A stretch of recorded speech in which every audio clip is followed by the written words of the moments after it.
Thank you again for being here today, and thank you for the speakers. I cannot be more grateful to be surrounded by so many brilliant minds. I don't know about collective intelligence, but I do believe, and I say it to Manali just before, I do believe that when diverse intelligence come together, something very special can happen. So in September 2022, I started my PhD in architecture in the School of Versailles, and my research was about water management in Iran, the country I come from. The Iranian plateau, which constitutes most of the territory of Iran, unfolds as a large hinterland with an endorheic hydrology. That is to say, which rivers do not flow into the sea, but instead remain close. The surface waters are composed of lakes, which existence depends directly on rainfall and water management. The rainfall in Iran is very seasonal and unevenly distributed in the country, as 75% of annual precipitation fall on only 25% of the territory. The Iranian plateau is therefore characterized by the very significant seasonal variations in the flow of its rivers and its water tables. It is therefore a territory that we can qualify as structurally arid. But as we learned throughout the remarkable presentations of this morning, civilizations born in the desert know their way around water. This is how, for more than 3,000 years, Iranians were at the forefront of water engineering and managed perfectly the scarcity of water, as well as the abundance of water in some regions.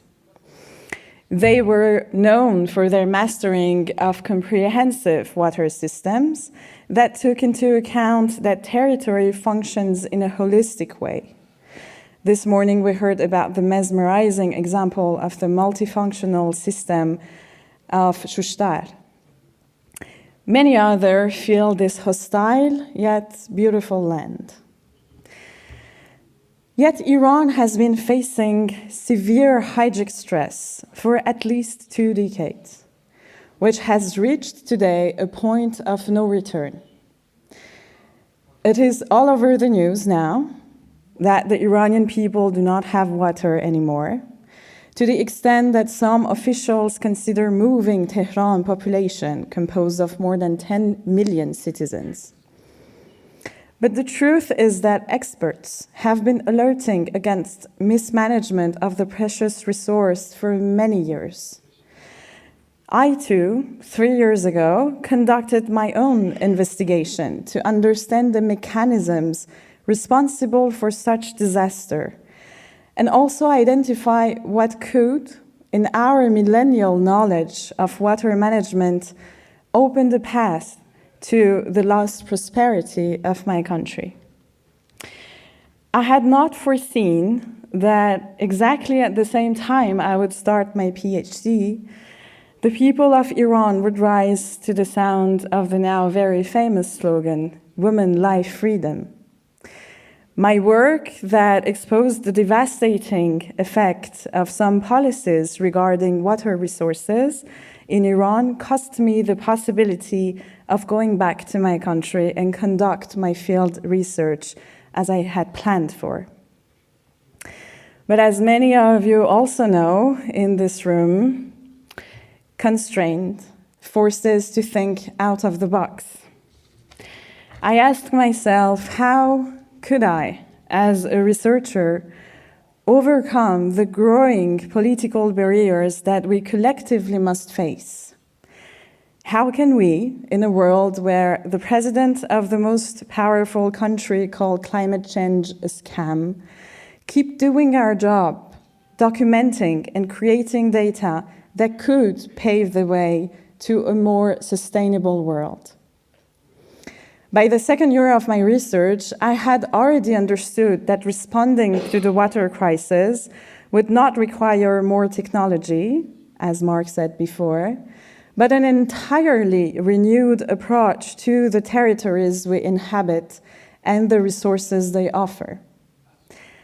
It requires a deep shift in our political, social, economic, and belief systems. So I started searching what could have shaped those systems for Persian people for so long and allowed them to live in co-regulation with their territory instead of control. Turns out the political and social organizations of Iranian people were long influenced by a specific belief system, that of Zoroastrianism, founded more than 3,000 years ago.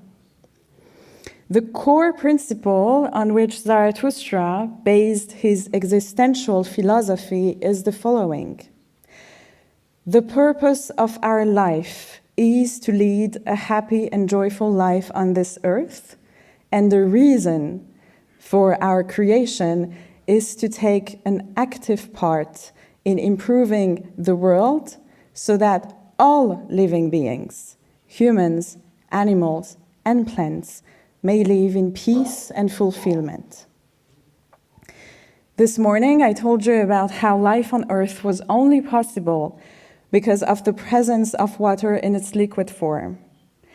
If there is one element that we should not turn into a product to be extracted and consumed by humans only, it is water.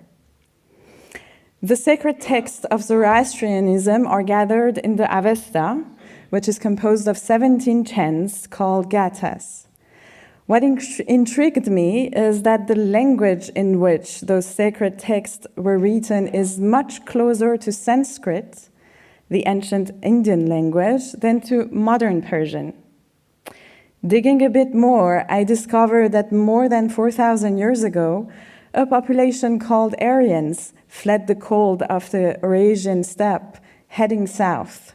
Some of them settled on the high plateaus surrounding the Hindu Kuch mountains. They called these plateaus Aryana Vija, land of the Aryans. This region became known as Arya, Iran, and finally Iran. Another part of this Eurasian people traveled further east to the Indus Valley, known at that time as Hindav, then Hindu, finally Hind, or India. Two of the most ancient civilizations in the world were born from the very same population. 1,500 years later, half a century before our era, the Persian Empire spread out to the left bank of the Indus River, which borders the Thar Desert located in the state of Rajasthan in the north of today's India. Turns out this region too, which is the most arid of the country, is filled, as we saw this morning, with exceptional traditional water structures that helped human societies to overcome the scarcity of water and turn the desert into a land that welcomed life in all its form. The ethnic, linguistic, cosmologic, historic, and territorial links between those two countries led me to widen my research to a broader territory and open a door that I didn't even know existed. This is how exactly 1 year ago I decided to conduct my field investigation in the state of Rajasthan and study what those traditional water structures had to teach us. Little did I know that it wasn't just opening a new door. It was meeting new people and a new world that welcomed me as if I was already part of it and taught me more than I could ever imagine. I am thrilled today to invite you to watch a short documentary that I made about the 2 first weeks that I spent there, and I hope through those few images, you can grasp the power that relies in deep understanding and connection to the desert. Thank you.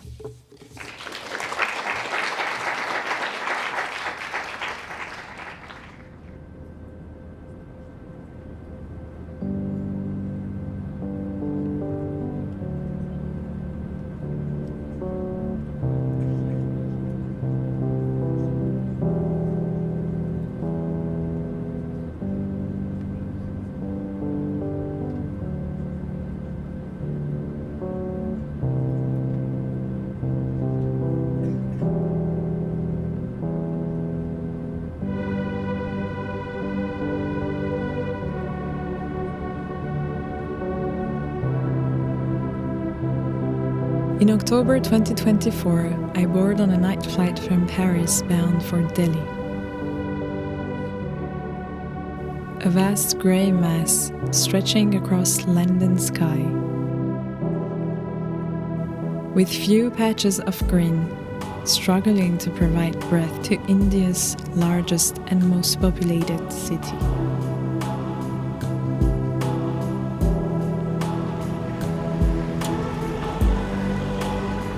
From Delhi airport, I head straight to the district of Alwar in the state of Rajasthan, where I am expected by Dr. Singh, also known as the Waterman of India.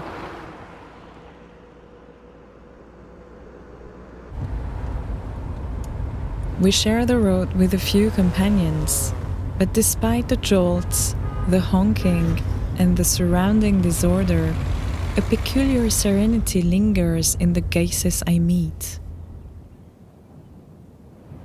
A strange feeling of familiarity stirs in me as we arrive at the doctor's ashram.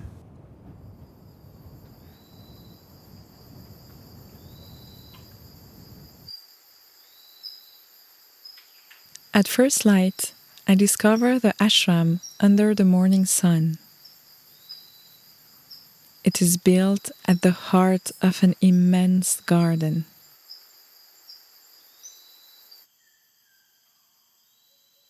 Large painted stones line the path, inviting visitors to wander and explore. As if to welcome me, one of the first paintings I see shows Zarathustra, the ancient Persian prophet who lived over 4,000 years ago, seated alongside other stones representing every faith. I meet the doctor, who recalls his first posting as a physician in a drought-stricken village where people suffered from night blindness due to malnutrition. A wise elder told him, "It is not my eyes you should heal. Heal my land that needs water, and the land will heal my people." Guided by this villager, Dr. Singh learned how he could reestablish the water flows through soil and rocks. My old friend who is helping me, all friends. We arrive at the edge of a vast excavation. The doctor draws my attention to the vegetation growing along its banks.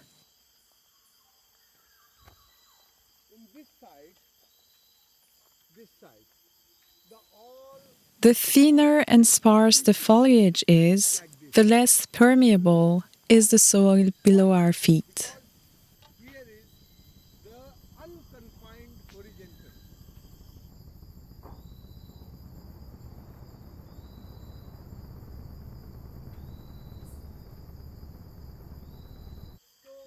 Soil structure, fracture orientation, porosity, permeability, and connection to the surface are all part of the water system.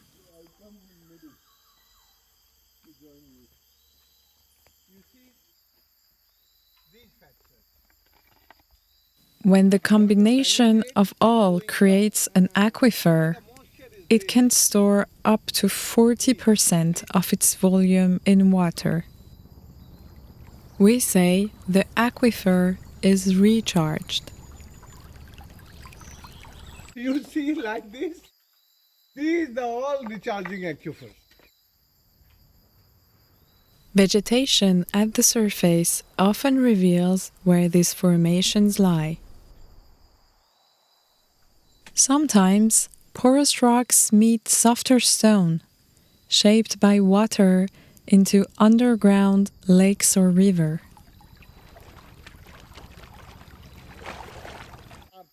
This excavation in the ashram is precisely designed to collect rainwater and recharge the aquifer beneath. sustaining all surrounding vegetation and storing water for the entire dry season. Gopal Singh, the doctor's chief engineer, explains the function of johads, traditional rainwater harvesting structures. When aquifers dry up, wells run empty. The soil above loses porosity and permeability, and water can no longer seep underground. Johads, earthen dams that capture monsoon rains, retain water long enough for it to infiltrate the soil, reviving groundwater tables. When the aquifer fills, pressure pushes water back up through the wells, restoring the groundwater levels.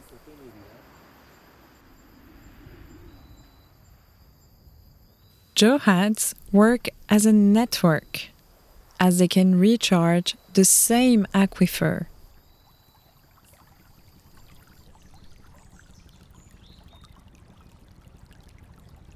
This is how a recharged aquifer can allow a dried-up river to flow again.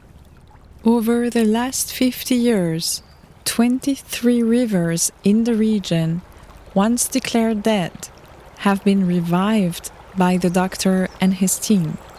Along with them, entire ecosystems of flora and fauna have returned. But beyond biodiversity, this work has reshaped the climate, temperature, and rainfall of the entire region. To understand how johads could have such impact, one must grasp the global water cycle. It begins with the sun heating the oceans, causing water to evaporate and form clouds. Wind carries these clouds over vegetated lands, where evapotranspiration from plants adds more vapor, weighting down the clouds until rain falls. Over dry lands, however, there is no added moisture and rainfall becomes unlikely.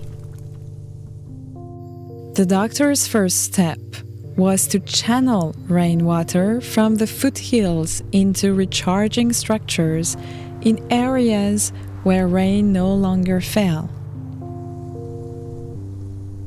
Villagers thought him mad, but he knew healing the land would take longer than healing the people. During the first 3 years, johads filled with only 10% of their capacity. But even that was enough to restart farming. Agriculture, too, contributes to evapotranspiration, releasing vapor into the air. Year after year, passing clouds grew heavier until by the 5th monsoon, rain fell again on lands long barren. Gradually, shrubs and trees sprouted, encouraging further rainfall, restoring agriculture in remote areas, and extending green cover. A virtuous cycle of water had begun, regulating temperature, supporting farming, and creating ecosystems where desert once spread.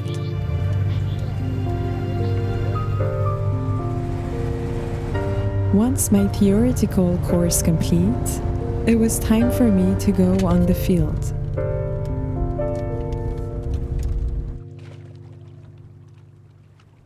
Months after the monsoon, the doctor's first johad is filled with water glimmering under the sun.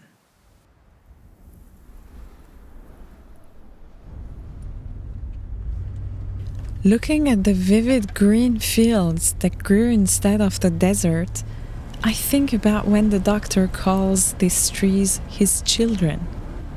every one of them is younger than him and could grow because of his work and that of the local communities.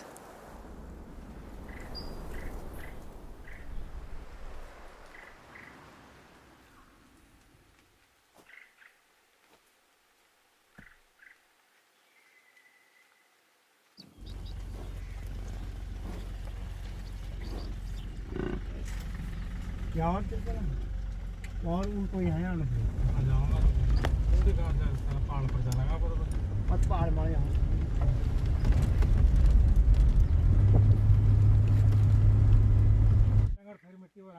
Rural engineers oversee the work, coordinate collectively, and decide together on designs and location of water structures. Rural folk used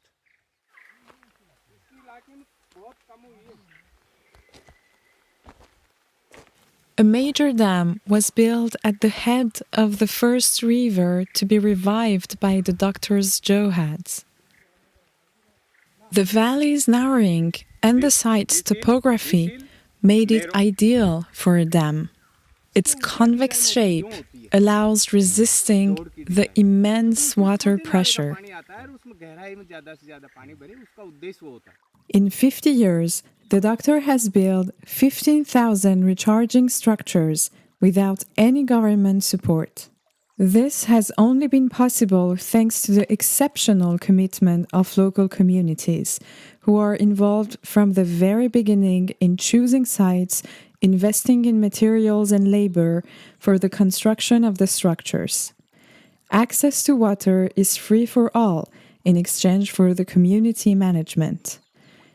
Villagers manage water through a self-governing parliament that meets 3 times a year, in which men, women, high and low castes have all an equal voice.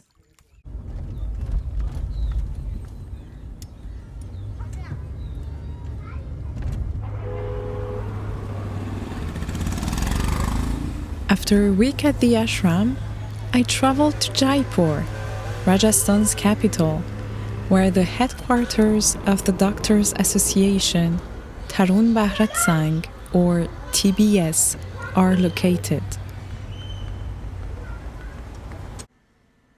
I meet with Pooja Bhatti, head of communications, who explains to me in details the techniques of water harvesting and conservation used by TBS across India.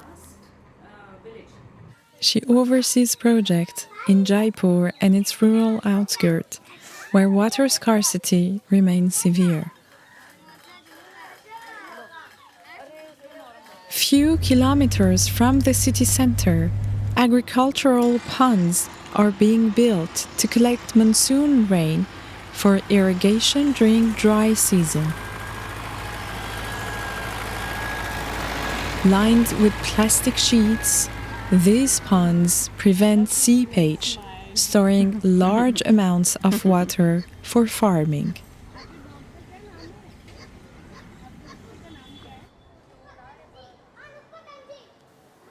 Another type of structure near Jaipur are household tanks, connected to rooftops to collect rainwater for domestic use. Each can store up to 42,000 liters, enough to supply a family of 5 for more than 4 months. In rural villages, where government water quality is poor, these tanks spare women the daily burden of walking kilometers to fetch water. Infant mortality and miscarriages have dropped drastically. Agriculture has resumed, livestock thrives, and family incomes have risen.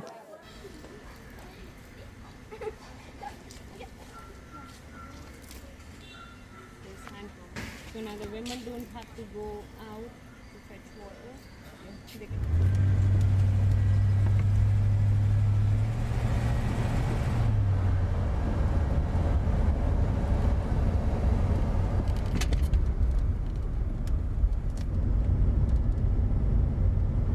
Few days later, we meet the doctor at Chambal River with my team.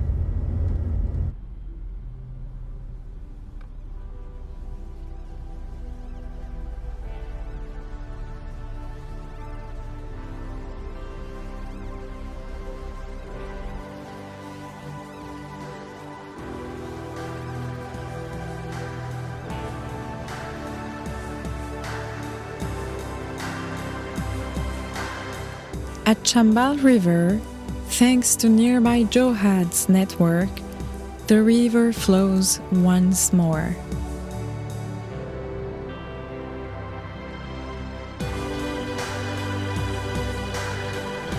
Downstream, the river widens and water seeps up from the saturated aquifer, forming natural springs.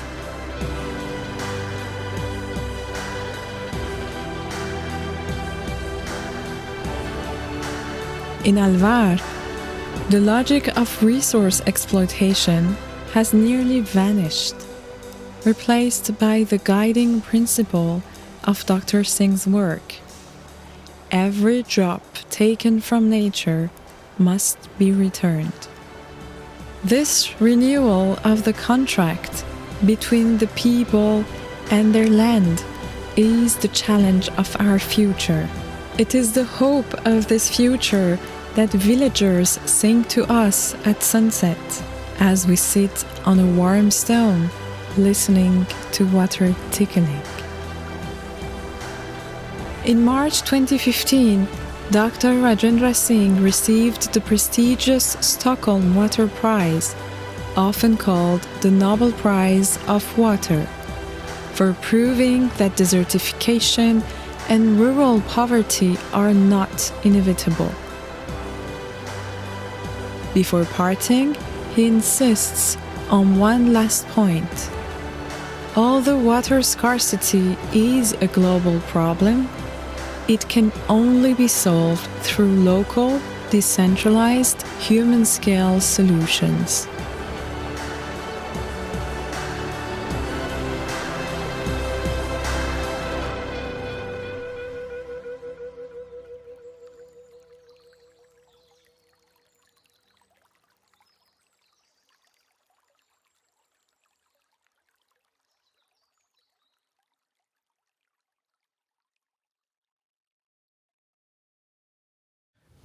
Good afternoon to everybody. Bonjour, namaste.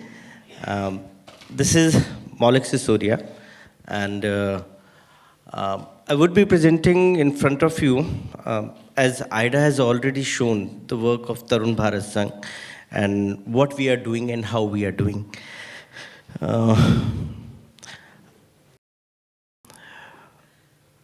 Since morning, we have been watching many presentations, and we saw many beautiful drawings, architect, water problems, their solutions, controversial statements that there is no collective intelligence or whatever is that,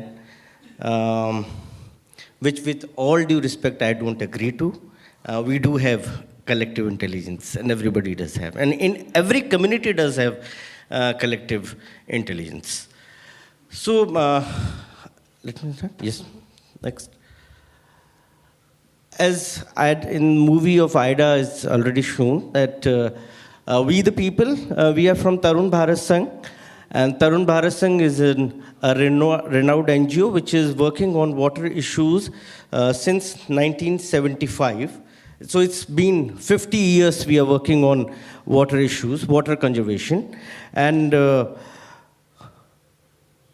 main philosophy of water work is not creating infrastructure, is not creating structures to conserve water. What we are doing, we think, that we create people who respect water, who use water, who knows how to conserve water, not for only themselves, but for the coming generations. So it's not about making water structures. I think it's about making that community, those people who respect water. Next. For this presentation, which I am going to present in front of you. I will mostly deal with the northwestern part of India, which is Thar Desert. This is, okay, let's come back to India.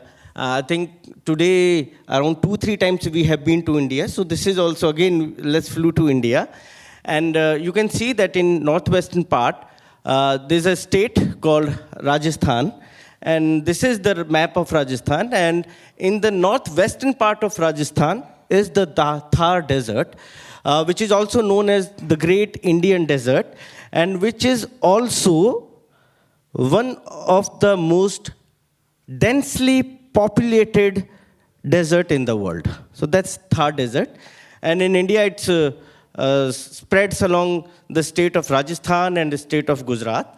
And yes, everybody knows that once there was a sea here, everybody knows. And now also we can see the waves, but now these waves are not from waters. You can see these waves from sand dunes all over the Jaisalmer, the northwestern part of Thar Desert. Next.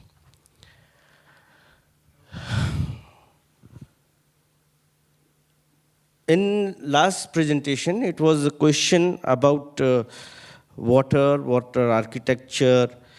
Ida also mentioned that the president of one of the most powerful countries said that climate change is scam.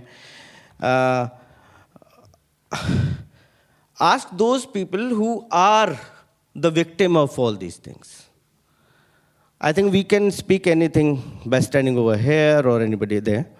But these people, these are the communities, and today I'm talking about the community of Thar Desert, which they bear the burden of a crisis they did not create. If you see their lifestyle, I think it's more about nature, how to live in harmony with nature. And these buzzwords, we use sustainable, everything sustainable. If you really want to see the sustainability of lifestyle, I think we should visit these communities and see that what sustainability is all about and how does it happen. Sustainability is not an event. Sustainability is not this conference. Sustainability is my whole lifestyle from the morning to the night I'm sleeping. Sustainability is how I'm living my whole life. And these people, the community of Thar Desert, who contribute least to the climate change, are one of the most vulnerable victims of climate change today. And it's not their fault. And this is climate injustice. The people who has created climate change are not the one who are the victim of climate change. These are the people. Next. You can see this photograph full of sand, woman, child, children. And this woman is washing her utensils, not by water, by the sand. And this is what when I said that's a lifestyle. And yeah, it's very normal for them to wash their utensils with the sand, not by the water, and see their happiness. I'm not showing this picture to show that how poor they are. No, they are not poor. See the richness they have on their face, the smile in their life, and see the frustration what we have here. Next. A simple house. Yeah, may not be as beautiful as the buildings in Paris, but see the beauty. It's all in the nature. It's not standing against the nature. It's looking like that. It's in the sand. This is the architecture we need, I think. Since morning we have been. Sorry, I'm not an architect, and this room is full of architects. But yes, we do create structures, and which are water. I liked your one sentence, from hydraulic infrastructure to water architecture. That's what we need. So, again, as a Tarun Bharat Sangh, we work with desert communities on water conservation to transform them from climate victims to climate leaders. Strengthening water, livelihood, ecosystem, and local governance together. There was a presentation of Salim from Morocco, Marrakesh, and he was worried, Salim was worried that the youth are coming up, they have their aspirations. Okay? But the tourists are coming, they want to see the old Marrakesh. And how it will be harmonized when the local people want to be modernized and the tourist wants to see your local wisdom. Salim, actually, the solution of all these problems, these are not technological problems, these are social problems. For these, you need to work with the communities. You need to live with them. You need to sit with them. You need to understand that what are their aspirations and why they are changing. It's you and me has made them believe that you need to upgrade yourself. You need to change. You are the inspiration for those youth. They are saying that Salim is in Paris. We also want to go to Paris. So aspirations come from comparison. And that comparison can be diluted when you have dialogue with community. Please. Water in Thar. Actually, water, we are working on two aspects of water. One is water security, another is water access. Water security means we are rejuvenating those water resources which have water in them for a year. We are rejuvenating groundwater aquifers. We are rejuvenating rivers. We are rejuvenating ponds which collect rainwater for the whole year or for the whole life. And the another thing is water access. Okay, you have secured the water availability, and now you have to make infrastructure or structure so that water can be reached to the community, or you would say last consumer, or you would say last member of the community. So you are conserving water on one side, or you can say water access is like piping from one point to another to have a tap in your bathroom. So if you are having a tap in your bathroom with the pipe, it's a water access. Okay? But if that pipe runs out of water, then it means that you have not secured your water security. And then what use of all those pipes if you don't have water running in them? So first, we work on water security and also on the water access. Second. So water for ecosystem, we construct sarovars. In local language, we call it sarovar. We also call them ponds, and also some of the ponds you have just seen in the documentary. Next.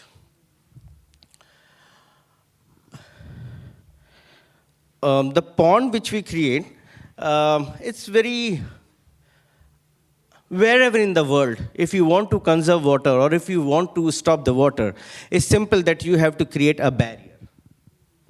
The water will come like this. It will come through and it will fill in your hands.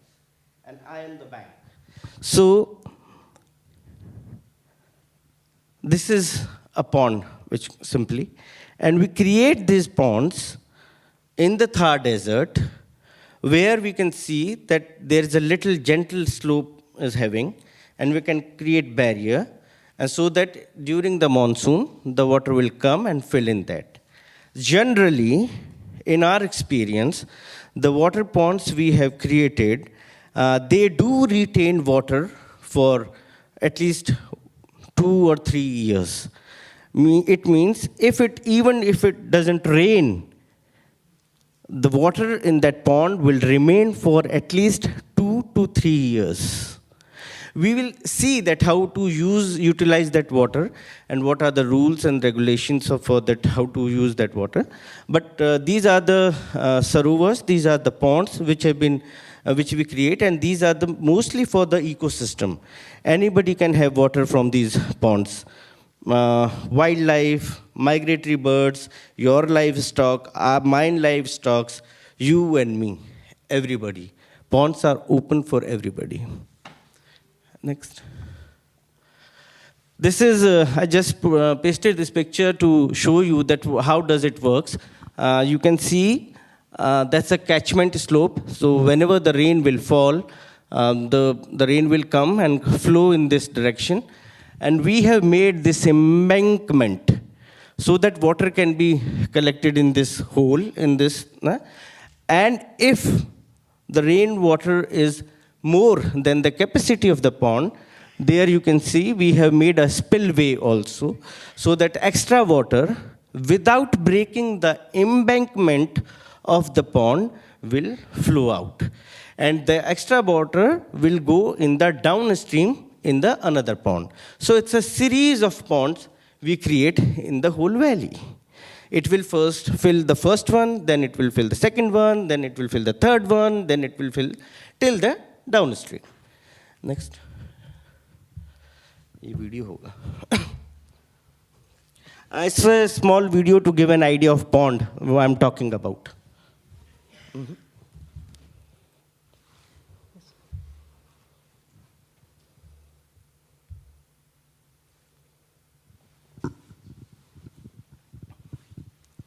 And this pond is, the name of this pond is désert, and it's in middle of Jaisalmer, which is a desert, and there is, you will see that there is no other water body in near to this. This is the only source of water for 10 villages which is living, which are situated among this side.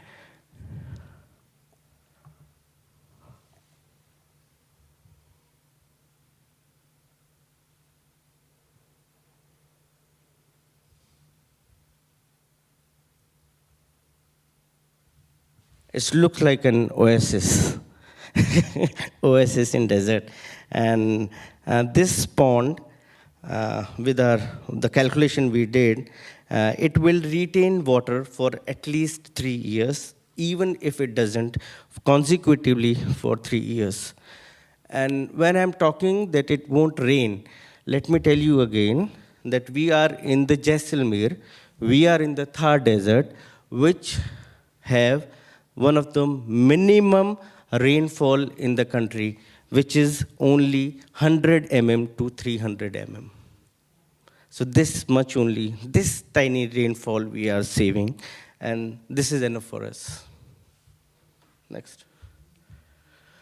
So the first structure we just saw was the pond. This was an open ecosystem for everybody. As I said, that water has many roles. So water is not only to quench your thirst. Water fills your stomach.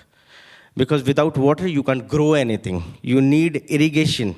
So water is food, actually. And so in desert area where we are working, these are the structure which called khadeen. We are making these khadeen, and these are for agriculture purpose. Next. Before understanding the concept of khadeen, there's a concept of seeping water. And this is very particular to this geography I'm talking about. It's a very geographic, conceptual thing. In Thar Desert, where we are working, below around 10 to 15 feet below the earth, there is a layer of gypsum. There is a layer of a bentonite clay, okay? Around 15 feet somewhere it is 20 feet is below the ground. It's unseen from the ground. So this layer of bentonite clay, what happens when it happens rainfall, the water percolates inside the ground, but it doesn't go inside the groundwater. It remains below at 10 feet or 15 feet, where it meets this impermeable layer of gypsum and bentonite. Let me show you how does it like. This is the layer. This is the bentonite clay, which you will find around 10 to 15 feet below the ground. So what happens when this rainfall happens and it get collected, not on the ground, but on the gypsum layer, it is collected over there and it will remain there. It will remain there for 5 months, 6 months. This water is invisible. This is below the ground, but not in the groundwater, in the sub-shallow aquifer. This will remain there for maybe 4 months, 5 months, 6 months, something like that. And then we use this water for our purpose. Next. We call that water as reza pani. So reza is Urdu word, and reza is like seeping water. When water flows down slowly. So pani means water, and reza means seeping. Okay, so it's a seeping water. And what happens is, in this diagram I have tried to show that we create this embankment, and the monsoon will come, and the water will fill in this area. Okay? And the water will go down beneath the ground, and when the water will be dry, we will grow our crops in this area. And the moisture of that water will irrigate our crops. It's not water irrigation, it's moisture irrigation. It is very different from other irrigation systems you find in other part of world. So it's moisture irrigation. Next. I have pasted some photographs to make it more clear. This is empty khadeen, you can see. And there's an embankment over there. There's a spillway over there. And this is dry khadeen when there is no rain yet. Next. In the monsoon, that basin area got filled with the rainwater. And after around generally, we have monsoon in the month of July, August, September. 3 months monsoon season we have, especially rainy season. And after 5 months, 2-3 months, it gets dried up. So by October or by sometime December, the water gets dry. Next. That water has dried up, but now you can see that in that basin where there was water, we grown our agriculture, we grown our crop. And this crop is not irrigated by water. This crop is getting irrigated by the moisture of the water, which is 6 feet or 10 feet below. So this is how we use rainwater for agriculture, rainwater for food in our Thar. Next. This is berry. In the morning, in some, Megal has shown this virda. So it's virda, na? So it's not same like virda, but berries are dug well, shallow dug well, which is again as early in the earlier concept we saw that the reza pani, that the seeping water which is underground is getting moisture and irrigating the agriculture. The same water we can use for the drinking purpose. If in that area, if we know that this is the area where we have this gypsum layer, we dig a hole, and that these wells are not very deep. These are only 15 feet, 20 feet, only this much. Till the end, we get this gypsum layer, and that water, whatever the water collected, we use for drinking purpose. Next. So this is same. This gypsum layer is there. We will dig a hole, and we will use that water for our thirst, for quenching our thirst, for domestic purpose, for cooking or drinking purpose. And these structures are, in our local language, are known as beri. Next.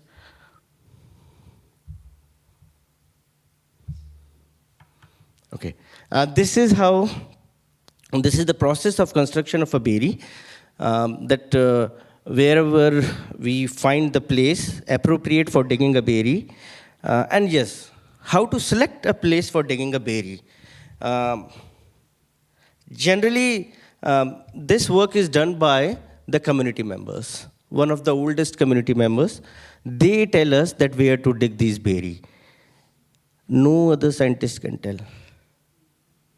They have their traditional wisdom. How to find those places where you can dig a beri. And they find it very easily. Means they can see the old tree, they can see the greenery, they can see the animals running around through some space, or they see ants traveling towards some space, and they say, yeah, this is their water. Dug a beri over here. So this is how we first dug a well, and then it's around only 10 to 15 feet. You can see the water. It's easily visible from the eyes. And then we do the stone lining of these beris. And this is the topmost part of beri. Next. So this is the beri. This beri was around 100 years ago. It must be in use, but it got dysfunctional. It got devastated, and then we rejuvenated it. We reconstructed it, and now today it is that beri. And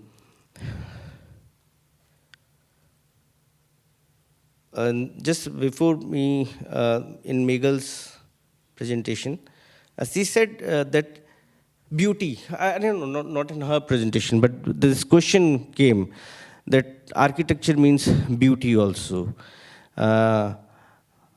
Not beauty as affluent for the luxury, for the rich person, rich people, but yes, a little bit beauty inspires you, Little bit beauty attracts you. Little bit beauty attracts you to use that particular beri, and also it inspires you to save that, to conserve that.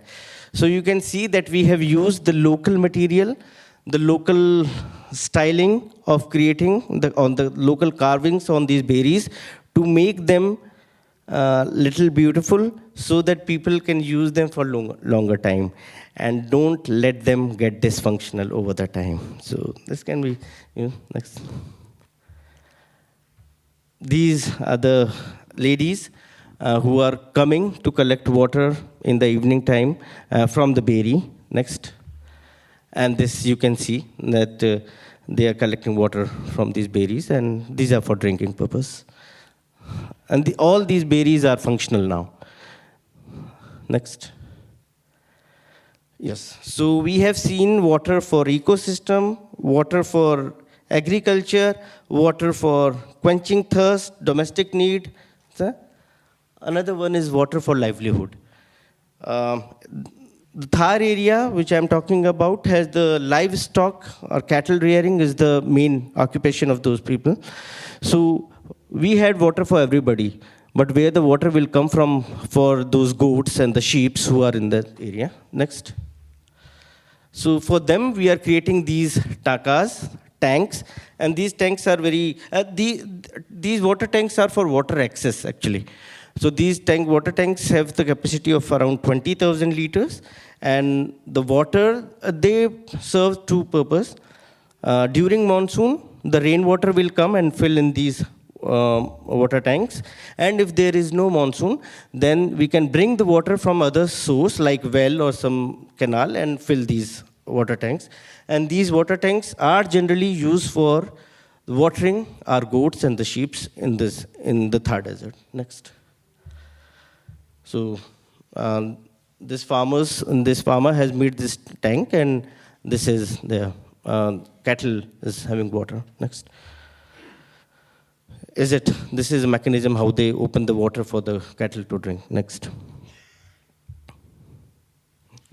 And this is thing I'm saying again and again, that today's water problems cannot be solved by only science and technology. It's a human problem, and we need integration of indigenous knowledge with modern scientific and technical approaches, challenging conventional method of development, resource use, and social norms. And this is what we do, actually. Next.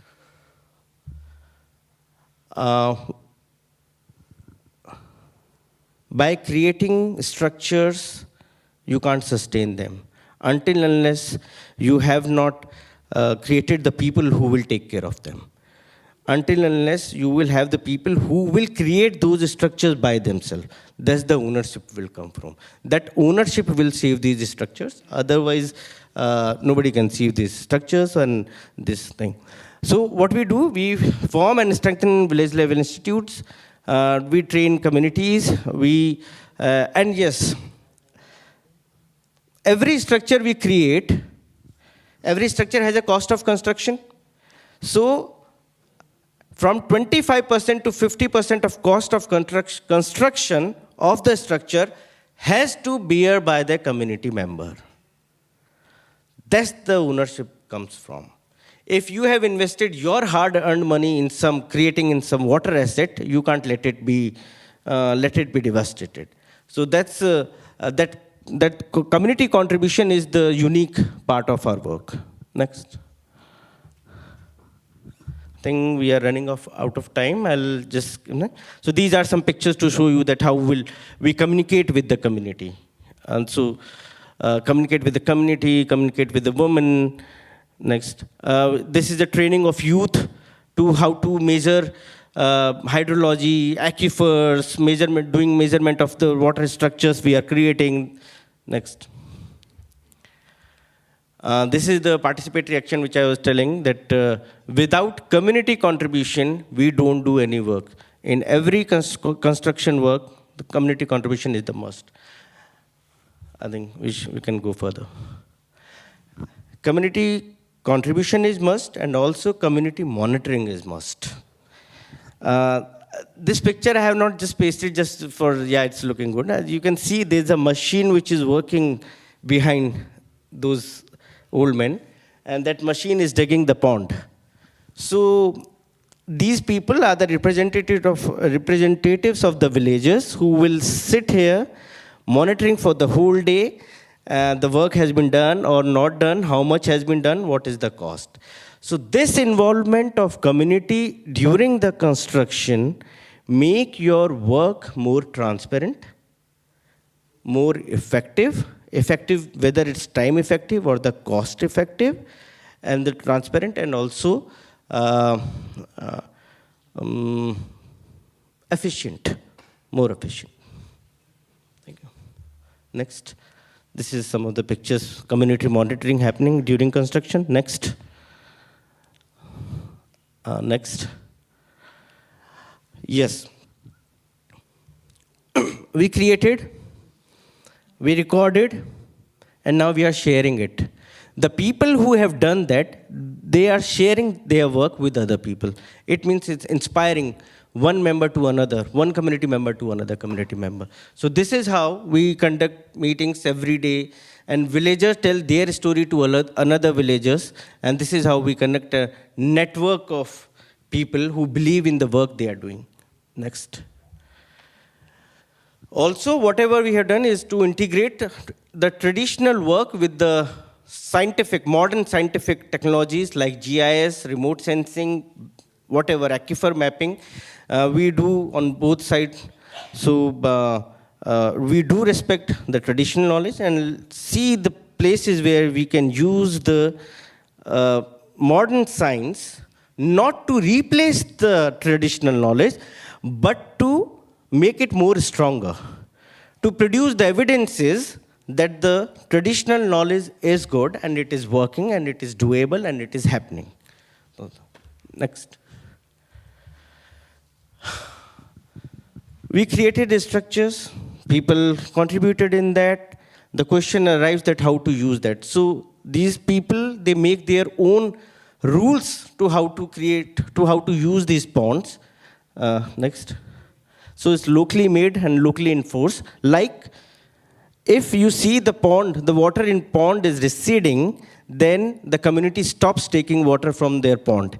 And they keep their pond only for the wildlife and the livestock. So these are some kind of self-discipline which keep your structure more sustainable. Khadeen, there's no khadeen can stop the entire flow.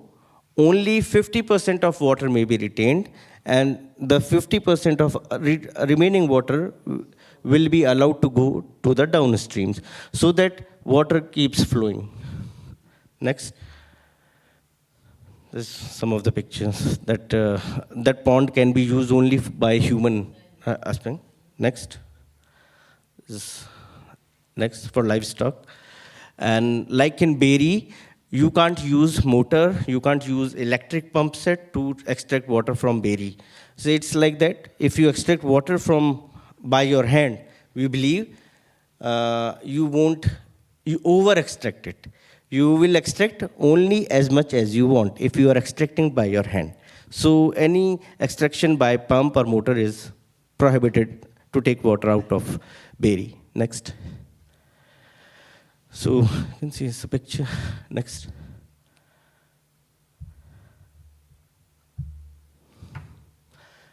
Also, we do celebrate. As you saw, the youth or the people, the community who have took the initiative, who took the lead, we do celebrate those people. And these celebration of those people, honoring them, actually inspire others to come as a community leadership. As I said, we are creating from climate victims to climate leaders. And climate leaders, anybody leader will become when you honor them, when you inspire them. Next. These are some of numbers. Like in 50 years, we have created more than 15,000 ponds, 23 rivers has been rejuvenated, 5,000 plus efficient irrigated farmers, 10,000 water warriors trained. And in last year, in the desert where I have just shown this presentation from, we have created 7 ponds, 30 khadeens, 13 berries, 38 takas, and 9 farm ponds. So these are some numbers to show the magnitude of the work which has been done, which is happening actually. And these numbers are only of one part of Rajasthan where we are working. Next. This is the last. Thank you for your patience, and so you have listened in. But the one thing, treat water as a culture, not as a commodity. And many speakers have said the same, that water is not a commodity. It's a culture, and it's a civilization. It's everything. Next. Thank you. And yeah, we invite you to visit our work. Come, meet the communities, walk the rejuvenated ponds, and witness how the water restores life, dignity, and resilience in our villages. Thanks a lot.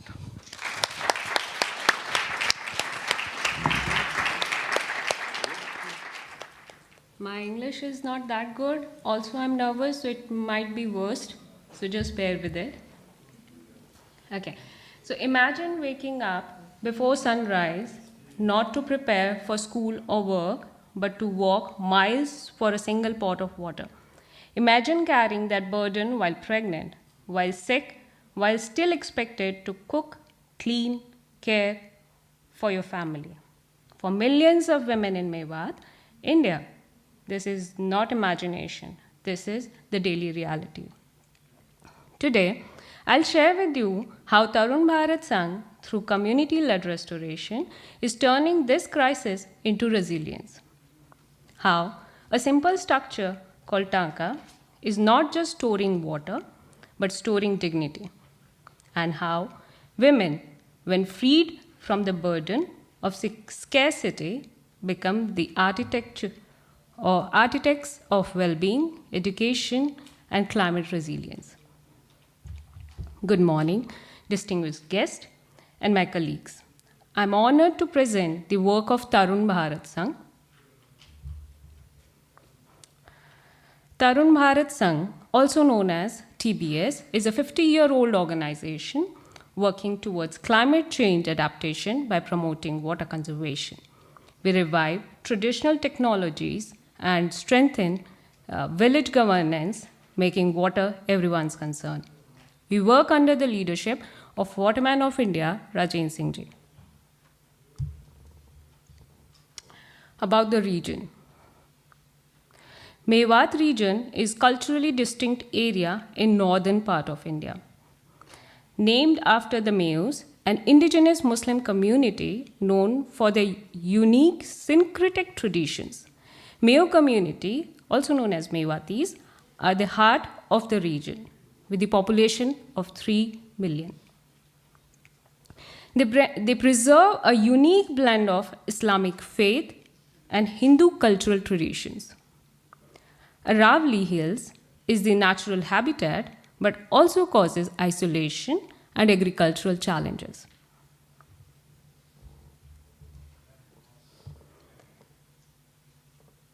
Mewat, despite being just 100 kilometers away from New Delhi, our national capital, is ranked as one of India's most backward districts, with weak health, education, and infrastructure indicators.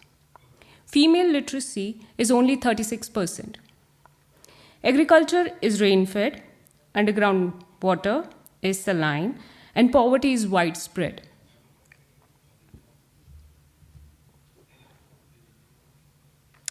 This is an everyday picture in the village of Mewat, where women wait for water at government pipelines.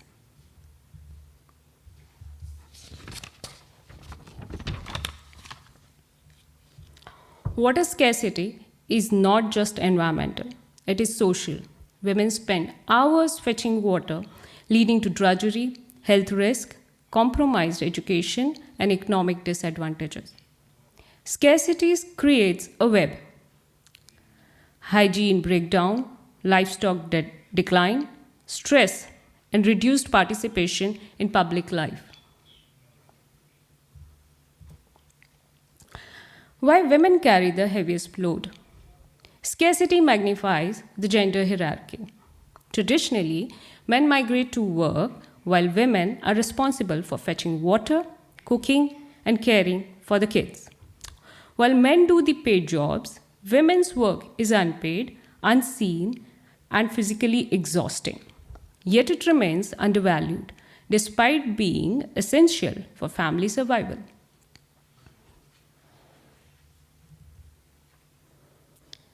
Women travel miles in search of water multiple times a day, which adds hours to their already heavy daily workload.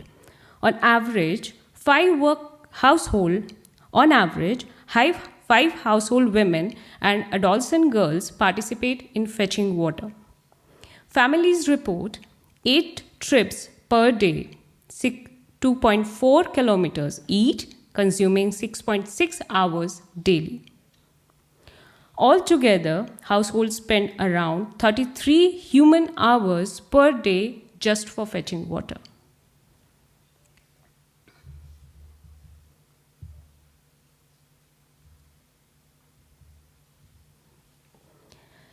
Health is a web and not as a list. Carrying heavy pots for long distances cause chronic back and neck pain, lasting muscle damage, and even hair loss. A lot of women in Mewat do not have hair on their head because of the friction caused while fetching water. With too little water, women must compromise on personal and menstrual hygiene, resulting in infections and are often forced into open defecation, putting them at the risk of harassment and danger, especially at dawn and dusk.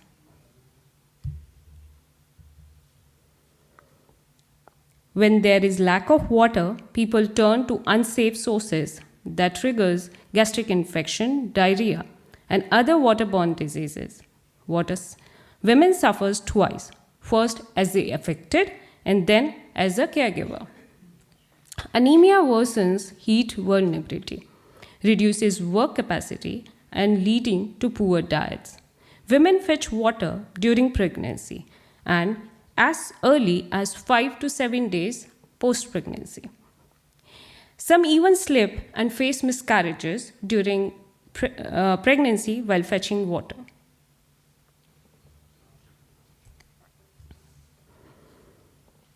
Then they face the most impossible choice of which pain to ignore today, which illness must wait until the hours after the harvest. These are some stories from the field. Sajida.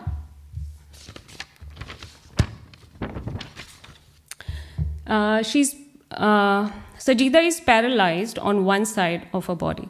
Still, she had to fetch water. Munfida, severely anemic, needed blood drips, yet continued. Taslima survived on 1 chapati a day, too weak to work, still carried water. These stories show the unseen tool of water scarcity.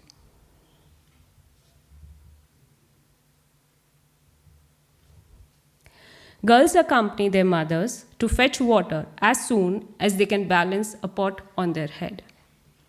Girls miss classes to fetch water. Eventually, these missed classes turn into school dropouts.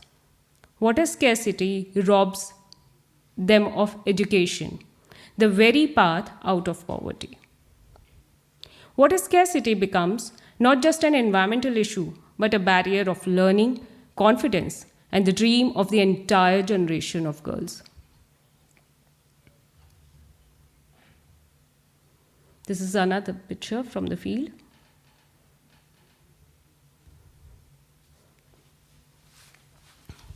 Livelihood and climate change. Hours lost mean women cannot farm or earn. Even livestock suffers without water. Water scarcity doesn't only take away time, it takes away income, security, and women's economic possibilities.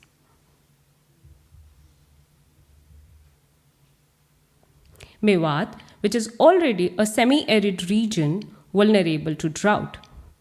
And climate change worsens this. Heat waves that once began in June now arrive in April, adding weeks of additional pressure on women.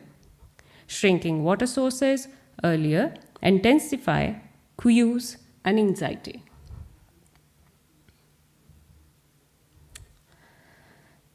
This is a picture of our intervention, the Taka. It is half underground structure. It has the capacity of 17,000 liters.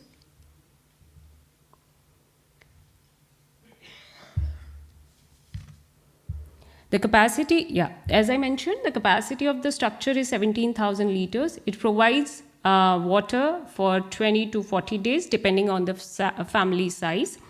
And it is shared, one structure is shared by around 4 to 5 families.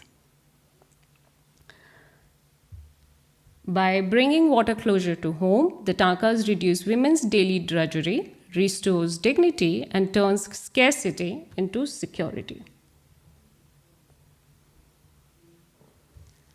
Tanka constructions begins with the excavation a pit and lining it with concrete and cement plasters to form a fully watertight christing. The structure is then covered with a protective lid to prevent contamination. Building a tanka typically takes around 25 to 30 days. Since there is no piped supply, tankas are filled using water tankers costing families around 1,000 rupees per refill, which is around 10 euros. These are the steps of tanka construction. The first picture is the inauguration of the site, then excavation, then comes the raw material, Then the raw material is filled into the molds. So while the structure dries, the lid is prepared, and once both of these are dry, then the lid is kept on the structure. Then it's painted and it's ready. It is also said to be one of the family's favorite place to sit. So these structures, here you see a tank. This is tractor which gets the water tank. Water, it is filled through the pipe like this. The water tankers procure water from designated government wells and adjacent communal ponds. There, when required, residents place a call and water is dispatched by tanker at the designated location. So far, we have constructed 153 such tankers. 750 families have been benefited, and 9,000 individuals received safe drinking water. This is a picture of one of the tankers. Okay, so the TBS provides 75% of the cost. The total cost is 40,000. So the euros is missing. It's around 400 euros. Apologies for this. Through material. So the 75% of the total cost is looked after TBS, and the rest 25% is bear by the beneficiary. So we want to make sure that there is no financial burden on the beneficiaries. So these beneficiaries mostly are all daily wages. So they work on their own structure. This not only reduces their their financial strain, but also physical contribution creates a deep sense of ownership, which is essential for long-term care, maintenance, and sustainability of each taka. Before the takas, families walked 2.4 kilometers each time they needed water, often at unsafe hours. Now, 90% of the household no longer fetch water from outside. Most refill just once a month.